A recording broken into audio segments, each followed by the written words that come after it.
श्री शनी देवा, पद्मकर शिरी ठेवा, आरती ओवाळी तो मनोभावे करुणी सेवा, जय जय श्री शनी देवा।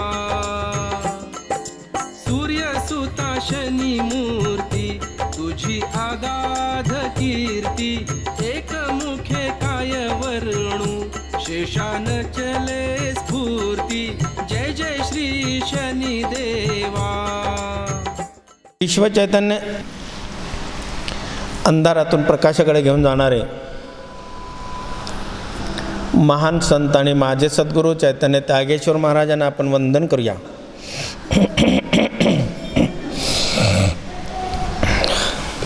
या कलियुगाचा राजा, सत्याचा सागर, सूर्यसूत, भीमी म्हणणाऱ्यांना पाचावर धारण करणारा,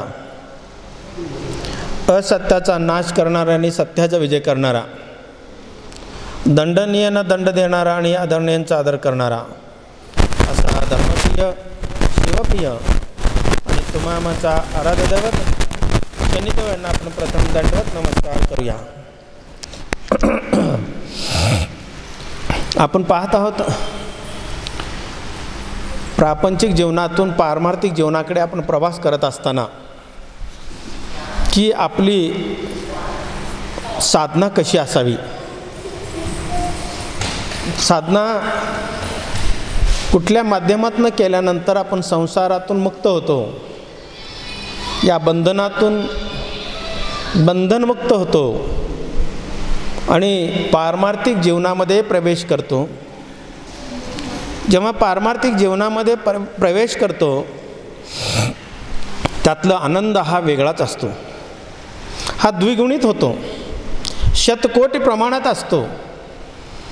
हा द्विगुणित झालेला, शतकोटी प्रमाणात झालेला आनंद तो तुमचा चेहऱ्यावरचा जो भाव आहे, तुमच्या चेहऱ्यावर जो भाव उमटला जातो, तुमच्या वाणीमध्ये जे बोलण्याची धमक असते, तुमचे जे डोळे असतात, हे सगळे चिन्ह आहेत। तुम्ही पारमार्थिक जीवनामध्ये प्रवेश केल्याचे चिन्ह असतात। आपण सहज साधना करत असताना घरीसुद्धा आपण साधना करतो, एखाद्या देवळात बसतो, एखाद्या साधनेच्या ठिकाणी बसल्यानंतर आपण म्हणतो खूप साधना करतो। आपण काय म्हणतो, आपण खूप साधना करतो आणि केलं तरी आपलं का चांगलं होईना, आपलं काहीच साधना परिपूर्ण होत नाही असं आपण म्हणतो। ही जी जेव्हा आपलं मन आपल्याला साक्ष देतं की आपणास साधना पूर्ण झाली नाही, आपली साधना पूर्ण करण्यासाठी काय केलं पाहिजे। मागच्या प्रवचनामध्ये मी तुम्हाला सुंदरसं नंदीचं उदाहरण दिलं। आपण माळा घातल्या, गुलाल लावला, बुक्का लावला, भस्म लावलं किंवा अन्य काय सांप्रदायिक चिन्ह असेल, त्या सांप्रदायिक चिन्ह आपण लावला म्हणजे साधना होत नाही। आपण सुद्धा इथे बसलात, तुमच्या चेहऱ्यावर जे भाव उमटलेले आहेत प्रत्येकांचे, तुमच्या चेहऱ्यावर उमटलेला भाव तुमचं साधना सांगून जाते। इथं बसलाय क्लिष्ट चेहरा, इथं बसलाय सून काय करत असेल, इथं बसलाय माझा नवरा काय करत असेल, इथं बसलाय माझा व्यवसायात काय होत असेल, इथं बसलाय तर संध्याकाळची व्यवस्था काय, इथं बसलाय तर मिश्रीची आठवण आली, डब्याचं काय, ह्या ज्या मनामध्ये तुमचे भाव उमटतात ते तुमचा चेहरा सांगतो, तुमचे डोळे सांगतात, तुमची वाणी सांगते, तुमची बसण्याची ठेवण जी आहे, ही जी बसण्याची ठेवण आहे ना, ठेवण याच्यावरनं तुमची उंची खोली हे समजत असते। कुटुंबामध्ये सुद्धा आपण देवापुढे 2 तास बसतो, पण 2 तासामध्ये आपण नक्की काय करतो हेही आपल्या लक्षात राहत नाही। देवारा असतो, देवाऱ्यामध्ये जाळ्या किती असतात पहा, त्या ज्या देव मूर्ती असतात त्या मूर्तीवर किती गंज चढलंय पहा, आपण पाणी एकीकडं बघतो, पाहतो एकीकडं, लक्ष एकीकडं. हे अशा ज्या साधना आहेत ना, ह्या साधना काही कामाच्या नसतात. मग आपल्याला वाटतं की खूप काही साधना केली. मग कुठंतरी आपण एखाद्या सद्गुरूकडे जातो, एखाद्या पारमार्थिक जीवनामध्ये यशस्वी झालेल्या अशा संताकडे तथाकथित, मग तो स्वतःला संत समजतो, मग अशा संताकडे आपण जातो आणि त्यालाही कोण नसतं, त्यालाही शिष्य नसतात, त्यालाही शिष्यांची गरज असते. मग असा तो हाय त्या भावनेमध्ये, हाय त्या स्वभावामध्ये, हाय त्या जे काय असेल ते तो स्वीकारत असतो आणि तो त्याला स्वीकारतो. आणि काही दिवसांनी तो त्याचं दुःख याला सांगतो आणि याचं दुःख त्याला सांगतो. अरे तुमच्या मनातलं दुःख ज्या अर्थी संपला नाही, त्याचा अंत झाला नाही, त्या अर्थी तुम्ही पारमार्थिकाकडे प्रवासच केला नाही, हेच तुमच्या लक्षात येत नाही. जेव्हा तुमच्या मनातलं दुःख संपलेलं असतो, क्लिष्ट संपलेला असतो, क्रोध संपलेला असतो, लोभ संपलेला असतो, मोह संपलेला असतो, मत्सर, द्वेष, गर्व, हे जेव्हा ज्याचे सगळ्यांचे अंत होतात, हे सगळ्यांचे अंत होतात, जेव्हा अंत होतात तेव्हाच आपण पारमार्थिक जीवनामध्ये प्रवेश केल्याचा आपल्याला आनंद मिळेल, नाही तर मिळणार नाही, मिळणार नाही. बघा, एक रामायणातील उदाहरण देतो, तुमच्या लक्षात काय येतं पहा. खूप सुंदर उदाहरण आहे. रामायणामध्ये जेव्हा प्रभू रामचंद्र, सीतामाई आणि लक्ष्मण हे प्रवास केलेले असतात, खूप वनवासामध्ये प्रवास करता करता चित्रकूट या ठिकाणी येत असतात. चित्रकूट पर्वत आहे, अत्री ऋषींचं तपोभूमी आहे, अनुसाईंची तपोभूमी आहे. त्या ठिकाणी पूर्वीचं काळ जंगल खूप घनदाट होता, खूप घनदाट अशी जंगल असायची आणि शत्रूपासून संरक्षण करण्यासाठी खूप काही त्यावेळेस स्वतःचं संरक्षण असेल किंवा आपल्याबरोबर असलेल्या माता भगिनींचं असेल, याच्यासाठी जागत राहायची पद्धत होती पूर्वी. असंच लक्ष्मण एका उंच अशा झाडावर जाऊन बसले होते सीतामाईंचं आणि प्रभू रामचंद्रांचं रक्षण करण्यासाठी. वर बसल्यानंतर प्रभू रामचंद्र खाली होते आणि लक्ष्मणाने मोठ्याने आवाज दिला, भैया, एक अफाट असा एक सैन्य येताना मी पाहतोय, महाविक्राळ असं सैन्य आहे आणि त्यामध्ये घोडे आहेत, हत्ती आहेत, अनेक प्रकारचे पायदळ आहेत आणि जोशामध्ये, हर्षमध्ये सैनिक येत आहे आणि पटकन तुम्ही तयार व्हा, तुमचे स्वतःचे कवच कुंडल घाला, बाण धरा आणि मी पण खाली येतो आणि मी पण असे त्याचे दंड जे होते, दंड सांगत होते की दंडामध्ये जे भरीवपणा होता ते सांगत होतं यांना काय हवं लक्ष्मणला. तसं त्या पद्धतीने ते खाली आले आणि प्रभू रामचंद्रांना सांगितलं की सैन्य खूप मोठं आहे, खूप झपाट्याने येत आहे, वायूच्या दिशेने येत आहे, वायूच्या वेगाने येत आहे. अनेक प्रकारचं त्यांनी वर्णन केलं आणि वर्णन केल्यानंतर प्रभू रामचंद्र शांत होते. प्रभू रामचंद्र लक्ष्मणाला समजावलं, हे सैनिक येतं म्हणजे आपल्यावर हल्ला करण्यासाठीच येतं, कशावरनं. पहा, दोघांचं तफावत मी सांगतो, साधनेचं काय माध्यम आहे की लक्ष्मण म्हणतात ते आमच्यावर हल्ला करायला येतात, प्रभू रामचंद्र सांगतात हे आमच्यावरच हल्ला करायला येतात, कशावरनं. कदाचित या भागातील एक मोठे राजे असतील, ते राजे फिरायला आले असतील, जंगलामध्ये आले असतील, शिकारीला आले असतील, कदाचित काय येऊ शकत नाहीत. हे धोरण कुणाचं? प्रभू रामचंद्रांचं. लक्ष्मणाचं धोरण काय की आम्हाला मारण्यासाठी कोणीतरी, आमच्यावर हल्ला करण्यासाठी कोणीतरी येतोय. लक्ष्मणाला प्रभू रामचंद्रांनी अन्योन्य मार्गातनं, अन्योन्य पद्धतीनं समजावून सांगितलं. आणखी लक्ष्मणाने वर जाऊन पाहिला तर त्यांनी सांगितलं की हा भरत राजा येत आहे. हा कोण येत आहे? भरत राजा येत आहे. का तर सगळ्यांच्या पुढे पिताश्रींचं दशरथ राजांचं मृत्युंजय हा हत्ती समोर आहे, त्याच्यावर चिन्ह आहे, आपल्या राजाचं जे चिन्ह असतं धर्मध्वज असतो तो धर्मध्वज आहे. आणि वायुवेगाने येत आहेत, हर्षाने येत आहेत, उड्या मारत येत आहेत, जोशाने येत आहेत.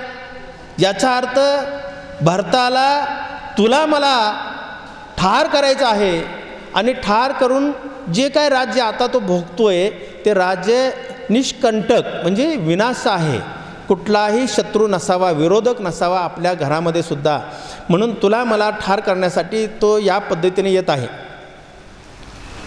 तेव्हा प्रभू रामचंद्र विचार केले. प्रभू रामचंद्र त्याला शांत करण्याचं माध्यम अनेक स्वीकारलं. त्यांनी विचारलं, प्रभू रामचंद्रांनी लक्ष्मणाला विचारलं की आपल्यावर हल्ला करण्यासाठीच कशासाठी येतात, ते काय कारण आहे? एक तर राज्य आपण त्यांना दिले. तेव्हा त्यांनी सांगितलं की तुझं माझं जीवन संपवलं की यांना पुढे आयुष्यभर लक्ष्मीचा ह्या राजाचा भोग भोगता येईल, कोणी शत्रू राहणार नाही. अशी कल्पना कुणाच्या डोक्यात आलं? लक्ष्मणाच्या. प्रभू रामचंद्र त्याला समजावतात, अन्योन्य मार्गाने समजावतात. त्या समजावण्याच्या दोघांच्या संवादातनं ज्या चुलीवर ज्या सीतामाई स्वयंपाक करत होत्या, स्वयंपाक करत असताना हे ऐकल्या आणि त्या पण बाहेर आल्या आणि लक्ष्मणाला पाहतात तर क्रोध अग्नी त्यांच्या हृदयातला अग्निदेव जागा झाला आहे. तो अन्योन्य मार्गाने सांगतो, मी भरताला मारणार, भरताला सोडणार नाही, ह्या राज्याला ह्या सैनिकांना सोडणार नाही, तू मला फक्त आदेश दे. प्रभू रामचंद्रांना लक्ष्मण सांगतात की मला तुम्ही आदेश द्या की जेणेकरून मला तुटून पडू द्या, जेणेकरून ह्या सैन्याला मला संपवू द्या, भरताला संपवू द्या. केवळ भरतामुळं तुम्हाला आणि मला वनवास मिळाला. हे कुणाचं म्हणणं? लक्ष्मणाचं म्हणणं. लक्ष्मण सांगतात की केवळ त्याच्यामुळं कैकेयी त्याची माता त्याच्या आड दडून तो राज्य हस्तगत केला आणि तुम्हा आम्हाला वनवासात पाठवला, सीतामाईनं वनवासात पाठवला, ह्याला कारणीभूत हाच आहे, त्याला संपवलं पाहिजे. त्या अन्योन्य प्रकारे प्रभू रामचंद्र त्यांना समजावतात. त्या कुठी 2 असतात, 2 कुठी समोर 4 पयाचे 4 खाट असतात. तर त्यांनी त्या स्वतःच्या नेत्राने त्यांना लक्ष्मणाला सांगितलं की बस खाली. ते स्वतः बसले. प्रभू रामचंद्र त्यांना बसवलं आणि सीतामाई आल्यानंतर सीतामाईंना सुद्धा नजरेने सांगितले की बसायला. हे सगळे बसतात. बसल्यानंतर त्यांनी प्रभू रामचंद्र लक्ष्मणाला सांगतात की कुठलंही युद्ध करत असताना अगोदर नीती जे नियत आहे, नीती, हे नीतीनं थोडंसं चर्चा करायचं असतो आणि नीतीनं चर्चा केल्यानंतर आपण त्याचं नियोजन करायचं असतो आणि नियोजन केल्यानंतर हल्ला युद्ध काय करायचं ते करता येतं, तोपर्यंत करता येत नाही. हे कुणाचं म्हणणं? प्रभू रामचंद्राचं. लक्ष्मणाचं म्हणणं काय? नाही, आपण आत्ताच्या आता हल्ला करायचा. ह्या सगळ्यांच्या संवादामध्ये त्यांनी प्रभू रामचंद्रानं लक्ष्मणाला एक प्रश्न विचारला की त्यांनी सांगितलं की कुठल्याही व्यक्तीवर हल्ला करत असताना त्याचा पूर्व इतिहास तपासायचा असतो, त्याचा पूर्व इतिहास तपासायचा असतो की आतापर्यंत ह्या भरताने जे बालावस्थेमध्ये असो, तारुण्यामध्ये असो, की यांनी कुणाचं राज्य लुटलं आहे का, यांनी कुणावर हल्ला केला आहे का, की याच्या कारकिर्दीमध्ये कुठं काय आजपर्यंतचा असा काय आहे का इतिहास की कुणाला लुटलं आहे, जे का लुटमार केलेली आहे, असं का प्रकार आहे का? काही नाही. मग असं असतानासुद्धा तू भरताला मारण्याचा पाठीमागचा हेतू सांग. जर तू भरताला मारलास तर तू अयोध्यावाशीवर राज्य करायला जाणार आहेस का? आम्हाला सोडून नाही जाणार. मग त्याला मारून काय फायदा होत असेल तर नक्कीच आपण त्याला मारूया. त्याचं हित कशात आहे? तो आपहित आहे का परहित आहे? आजपर्यंत भरत राजा हा स्वतःचा हित कधी पाहिलाय का? नाही पाहिला. मग तो जनाचा, राजाचा, राजसिंहासनाचा हा हित पाहिला. मग एवढं हित पाहिला असताना सुद्धा आपण त्याला मारण्याचा हेतू काय? त्याचा राग शांत झाला. लक्ष्मणाचा राग अत्यंत शांत झाला. सीतामाई एकच वाक्य उच्चारल्या, त्या म्हणाल्या की बुद्धी हृदयावर अधिकार गाजवते. बघा, बुद्धी हृदयावर अधिकार गाजवते. हृदय म्हणजे परमात्मा. हृदयाच्या गुहेमध्ये जो परमात्मा बसलेला आहे त्याच्यावर तो अधिकार गाजवत असते. पण बुद्धीवर मात्र क्रोध अधिकार गाजवतो. बुद्धीवर कोण अधिकार गाजवतो? क्रोध. जर क्रोध आवरला नाही तर बुद्धी क्रोधाच्या अधीन जातो, आणि बुद्धी क्रोधाच्या अधीन गेल्यामुळे तुमची जी मती फिरते, हे मती भ्रष्ट झाल्यामुळे हे दुर्विचार येतात. याच्यासाठी एकच करा, तो फक्त साधना करा. तुमची जी साधना आहे ना, ही परिपक्व नाही. ही साधना पारमार्थिक साधना नाही आहे. तुम्ही जरी साधना केला असाल, साधक व्हा, साधना करा. ही सीतामाई लक्ष्मणाला सांगते, केवळ तुमची साधना ही परिपक्व नसल्यामुळं तुमच्या मनामध्ये हे आपहित सुचलाय. प्रभू रामचंद्र त्यांच्याकडे हा आपहित नव्हता, तो जनहित होता. केवळ वडिलांच्या वचनापोटी ते वनवासाला आलेत. सीतामाई सांगते लक्ष्मणाला, केवळ वडिलांच्या प्रेमापोटी त्यांचं वचन जे दिलं होतं ते वचनापोटी त्यांनी वनवासाला आलेत. याचा अर्थ भरताला भिवून नाही आले. ते भरताला भिवून राज्य सोडलेलं नाही आहे, ते वचन पाळण्यासाठी आलेले आहेत. हे सुद्धा एक साधना आहे. माझं नाव घेत घेत दशरथ राजे राजसिंहासनावर बसत नाहीत, ते पलंगावर असतात. ती सुद्धा एक प्रकारची साधना आहे. माझ्या विना भरत राज्य चालवतो, तो प्रत्येक क्षणाला माझी आठवण काढतो. ही सुद्धा एक साधना आहे. लक्ष्मणा म्हटलं, सगळ्यात मोठी साधना तुझी नाही आहे, माझी पण नाही आहे, सीतामाईचं नाही आहे. मग साधना कुणाची आहे? उर्मिलाची आहे. उर्मिला ही लक्ष्मणाची पत्नी असते. स्वतःच्या वियोगापासून ती स्वतःचं रक्षण करते. ते प्रत्येक क्षणाला पतीचं चरण आठवते. ही सगळ्यात मोठी साधना लक्षात ठेवा. प्रपंच करत असताना सुद्धा आपण ही साधना करत नाही, ही आपहित पाहतो आपण. ही अयोध्यावासी सुद्धा प्रत्येक जन जे आहे प्रभू रामचंद्राचं उठल्यानंतर स्मरण करतात, ते सुद्धा एक प्रकारची साधना आहे. तुम्ही तासभर बसू नका, 4 तास बसू नका, काही उपयोग होणार नाही. बाबानं तुमची मती जर फिरली तर काही उपयोग होणार नाही. तुमची नीतिमत्ता फिरली तर कितीही साधना करा, कितीही करा, काही करा, काही फरक पडणार नाही. एखादी माऊली जर स्वच्छ भावनेने जर भाकरी थापत असेल ना मनापासून, माझा नवरा जेवणार आहे, माझे मुलं जेवणार आहेत, माझी सासू जेवणार आहे, माझं सासरा जेवणार आहे, हे जनहित. प्रत्येक थापायच्या प्रत्येक क्षणाला प्रत्येक नामस्मरण हे जर मनामध्ये भाव जी आणली, ही सगळ्यात मोठी साधना लक्षात ठेवा. ह्याच्यासारखी साधना कुठली नाही आहे. सगळ्यात मोठी, एखादा कष्टकरी कामगार जर काम करत असेल, तो काम करताना प्रत्येक क्षणागणिक तो जर आठवण करत असेल, ही माझे पैसे चांगल्या कामाला लावणार आहे, माझ्या मुलांच्या शिक्षणासाठी जाणार आहे, माझ्या आईवडिलांच्या दवाखान्यासाठी जाणार आहे, एखाद्या 2 रुपये देण्यासाठी जाणार आहे, कुटुंबासाठी खर्च करणार आहे, हे चांगल्या हिताला जाणार आहे, हे दारूला जाणार नाही, वाईट मार्गाला जाणार नाही, दुराचाराला जाणार नाही, व्याभिचाराला जाणार नाही. हे सुद्धा एक प्रकारचे साधना आहे, लक्षात ठेवा. ही खरी साधना आहे, ही खरी साधना आहे. आपण देवापुढे बसतो, आय अंग दुखतंय, आय कपाळ दुखतंय, ही सुद्धा एक आप, ही स्वार्थ आहे, ही साधना नाही आहे. बघा कुटुंबातले काही माणसं किती नखरे करतात, किती ढोंगी असतात. हे सुद्धा एक प्रकारचं तुमचं साधना नाही आहे. दान केलं आणि तासात म्हणायचं मला काय मिळतंय का, हे साधना नाही आहे. तुम्ही मरत्याला थेंबर पाणी द्या, त्याच्या गळ्यामध्ये उतरवा, तो प्राण वाचला तर तो साधना आहे, तुमचं तप आहे, मोठं त्याग आहे. एक सैनिक युद्धामध्ये, भारत पाकिस्तानचं युद्ध चालला, मोठं युद्ध चालला, लढत होता. लढत असताना पुढच्या सैनिकाला 4-5 गोळ्या लागल्या.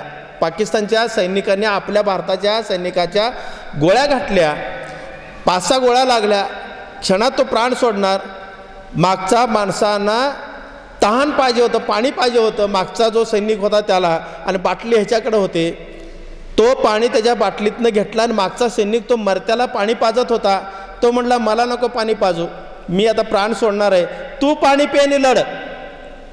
एक ही सुद्धा मोठी साधना लक्षात ठेवा. एवढं मोठं त्याग आहे त्या माणसाचं. मी आता प्राण सोडणार आहे, मला पाणी पाजून का उपयोग होणार नाही, हे पाणी तू पे आणि लढ. किती मोठं त्याग आहे, किती मोठं महान तपस्वी, महान योगी, महातपस्व्यांची सुद्धा बरोबरी यामध्ये होऊ शकत नाही. हे जे मनामध्ये हे भाव तुमचे उमटतात ना, हे सर्वसामान्यांचे भाव आहेत. असे मनामध्ये भाव उमटलं, घरामध्ये जेवण करताना सुद्धा पहिला नवरा जेवण करू दे, पहिला सासू सासऱ्यांना देऊ दे, त्याच्यानंतर आपण जेवण करूया. हे सुद्धा एक प्रकारचं तप आहे, एक प्रकारची ही पण साधना आहे. असे साधना केला तर आपण सुद्धा त्या उंचीला पोचू शकतो. का नाही पोचू शकत? सहज पोचू शकतो. पण पोचण्याचं माध्यम एवढंच आहे, सांसारिक बंधनं तुटले पाहिजे. सांसारिक बंधनं तुटले पाहिजे म्हणजे प्रपंच सोडा असा माझा मत नाही आहे, अजिबात नाही. प्रपंच करून परमार्थ करणं सर्वोच्च आहे, सगळ्यात उच्च कोटीचा आहे तो प्रपंच करून परमार्थ करा. पूर्ण संन्यासावर माझा विश्वास नाही आहे. त्याला परत पुनर्जन्मात यावं लागतं. जी काय या जीवनामध्ये तिचे राहून गेलेत उर्वरित विषय, त्या विषय भोगासाठी त्याला परत जन्म घ्यावं लागतं. पण एकमेव जन्म असा आहे तो गृहस्थी, तो प्रपंच करून परमार्थ करतो, तोच मोक्षाला जातो. बोला ओम नमः शिवाय, ओम नमः शिवाय, हर हर बोले नमः.